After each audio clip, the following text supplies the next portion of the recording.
انا آتینا کل کوثر مشہور ترین سورہ ہے، ریکمینڈڈ سورہ ہے. یہ سورہ میری مظلوم بیوی سے منسوب ہے. نمازوں میں ضرور پڑھو. یہ سورہ پڑھ کے آپ دعا بھی مانگ سکتے ہیں کہ اللہ اس سورے کا واسطہ، اس لیے کہ یہ سورہ میں اگر آپ کو سکون چاہیے، پیس چاہیے، یہ سورے کی تلاوت کرو. بہت چھوٹا سورہ ہے سورہ کوثر، آپ سب جانتے ہیں. کیوں پیس کے لیے کیوں بہت اچھا ہے، سکون کے لیے. اب ایسے اتنے پریشانیاں ہیں لوگوں کے کہ سکون ہی ختم ہو گیا، رات میں نیند ہی نہیں آتی، سٹریس میں. اس سے بچنے کے لیے یہ سورہ کوثر بہترین کیوں ہے؟ اس لیے کہ یہ سورہ نازل کب ہوا؟ یہ اس وقت نازل ہوا جب میری مظلوم شہزادی دنیا میں آئی. شہزادی کونین جب دنیا میں آئی تو اس وقت یہ سورہ نازل ہوا. کیوں نازل ہوا؟ اس لیے نازل ہوا کہ اس وقت لوگوں نے، ظالمین نے، مکے کے کافر اور مشرکین نے، میں نام کسی کا نہیں لے رہا، مکے کے کافر اور مشرکین نے یہ بولنا شروع کر دیا تھا کہ تمہارے رسول کی نسل ختم ہو گئی، جنریشن ختم ہو گیا، بیٹی ہوئی ہے، بیٹی سے نسل نہیں چلتی. اللہ نے کہا کہ میں فطرت کو بدل دوں گا. نہیں سمجھے؟ نسل چلتی ہے لڑکے سے، رسول کی نسل لڑکوں سے نہیں چلی. اللہ نے فطرت کو بدلا، نیچر کو بدلا، کہا میں وہ بیٹی دے رہا، اس سے نسل رسول چلے گی.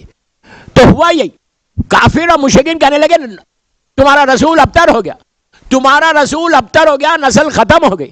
تو اللہ کے رسول کو رنج ہوا، ہرٹ ہوا، دل دکھا، تو اللہ نے پورا سورہ بھیج دیا اور کہا میرے حبیب ہم نے آپ کو کوثر دیا ہے اور آپ فوراً اللہ کا شکر ادا کریں. ابتر آپ نہیں ہوئے، وہ ابتر ہوئے جو آپ کو ابتر بول رہے. تو یہ سورے سے اللہ کے رسول کے دل کو سکون ملا تھا، اسی لیے یہ سورہ ہمارے لیے فائدہ ہے. اگر سکون، دوستو کون سا ایسا شخص ہے جو سکون نہیں چاہتا؟ کوئی ایسا ہے؟ چلتا سکون تو ہر آدمی چاہتا ہے کہ سکون مل جائے. سکون سے بہتر نعمت نہیں ہے. مثال کے طور پہ میرے پاس $1 ملین رکھے ہوئے ہیں، ہائے نہیں بول رہا، کوئی یہ نہیں سمجھے کہ $1 ملین رکھے ہوئے ہیں. $1 ملین رکھا ہوا ہے میرے پاس اور میں بستر پہ جا رہا، نیند ہی نہیں آ رہی. فائدہ کیا ہوا پیسے کا؟ کوئی فائدہ ہے؟ پل کھا رہا ہوں، دوا لے رہا ہوں، اس کے بعد سو رہا ہوں. پیسہ ہے، سکون نہیں ہے. سکون چاہتے ہو؟ امام علی نے دعائے کمیل میں کہا کہ ذکر ہو شفا، اللہ تیرا ذکر شفا ہے. تسبیحات 4 سبحان اللہ، الحمدللہ ولا الہ الا اللہ، اللہ اکبر، ایسا سکون دیتی ہے زندگی میں. روزانہ صبح اٹھ کے 18 مرتبہ تسبیحات 4 پڑھو. شیخ عباس قمی مفاتیح الجناح میں لکھتے ہیں اگر 18 ٹائمز کو تسبیحات 4 پڑھے اور 3 مرتبہ اس کے بعد بولے بسم اللہ الرحمن الرحیم لا حول ولا قوت الا باللہ العلی العظیم، یعنی اس کا مطلب یہ ہے کہ کوئی طاقت نہیں ہے، کوئی قوت نہیں ہے اللہ سوائے تیری طاقت کے. تو اللہ دن بھر کے جو ملائکہ تسبیح کرتے ہیں وہ تسبیح کا ثواب تم کو ملے گا. رات میں بھی کرنا. اتنی مجرب یہ عمل ہے تسبیحات 4 کا سکون کے لیے. اور سورہ کوثر آپ جتنی مرتبہ چاہے پڑھے. اس میں اللہ بول رہا کہ میں نے تم کو کوثر عطا کیا. اس کے فوراً بعد کیا بولتا؟ انا اعطیناک الکوثر فصل لربک وانحر، تم شکر ادا کرو، جانور کو نہر کرو. پھر کیا بول رہا؟ فصل لربک وانحر انا شانئک هو الابتر، کہ میرے حبیب ابتر وہ ہوئے جو تم کو ابتر بول رہے.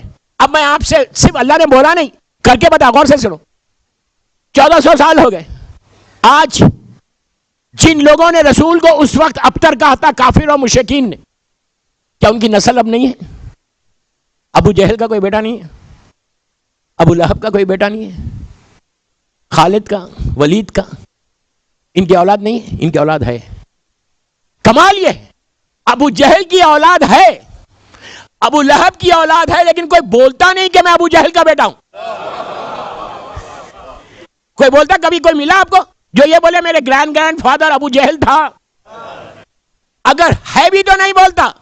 اس کے برعکس اللہ نے کوثر ایسے عطا کیا کہ آج 1400 سال کے بعد بھی سب سے زیادہ اولاد فاطمہ کو شہید کیا گیا، لیکن اس کے باوجود اولاد فاطمہ موجود ہے